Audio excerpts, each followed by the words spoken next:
Bienvenue! Aujourd'hui, on va se pencher sur une question textuelle absolument fascinante.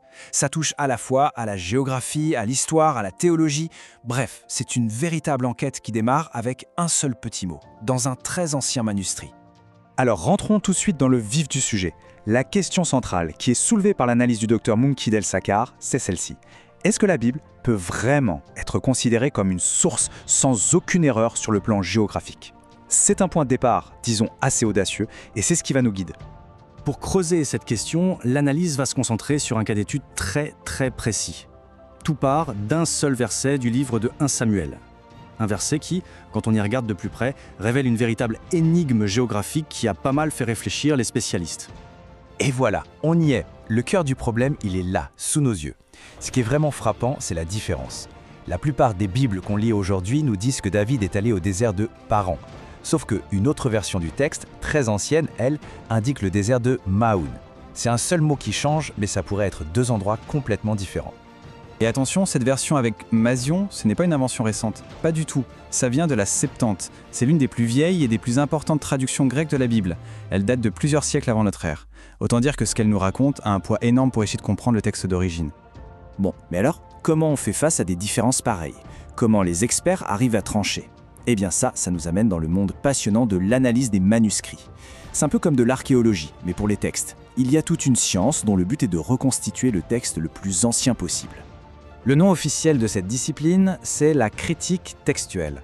Et franchement, c'est un vrai travail de détective. Les spécialistes comparent à la loupe toutes les copies anciennes qu'on a d'un texte, ils cherchent les différences, et à partir de là, ils essaient de remonter à la version qui se rapproche le plus de l'original. Pour faire ça, ils ont des règles, des principes. Évidemment, ils regardent l'âge des manuscrits. En général, plus c'est vieux, plus c'est potentiellement fiable. Ils comparent aussi les différentes traductions anciennes, comme la fameuse Septante. Et puis, il y a un principe assez malin qu'on appelle la lecture la plus difficile. L'idée, c'est qu'un copiste aura plus tendance à simplifier un passage qu'il trouve bizarre, plutôt que de compliquer un passage simple. Et d'après la source, le cas de Paran et Maillon n'est pas un cas isolé. Loin de là. On nous donne un autre exemple dans la Genèse au chapitre 14.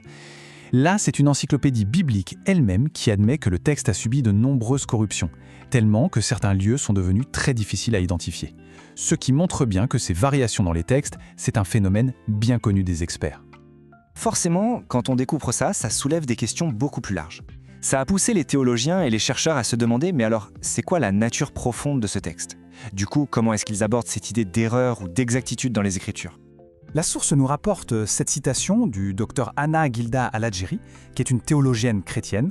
Ce qu'elle dit en gros, c'est que le but de la Bible, ce n'est pas d'être un manuel de géographie ou un cours de sciences. Son objectif premier, c'est de transmettre un message spirituel, théologique.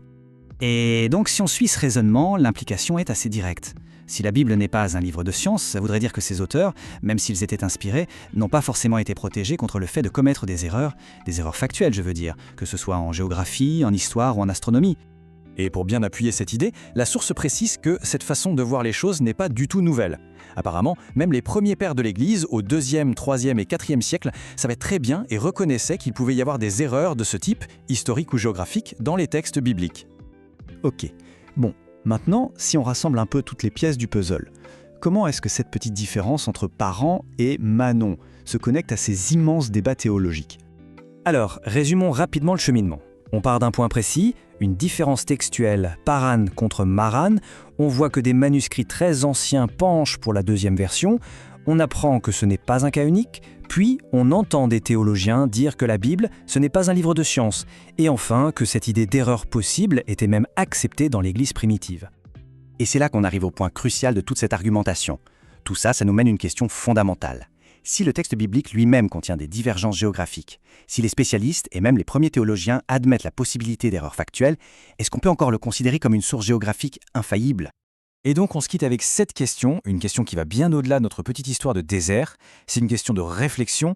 Finalement, où est-ce qu'on place le curseur entre la foi d'un côté et la précision historique et scientifique de l'autre?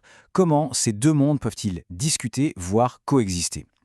Voilà, merci d'avoir suivi cette analyse et à très bientôt.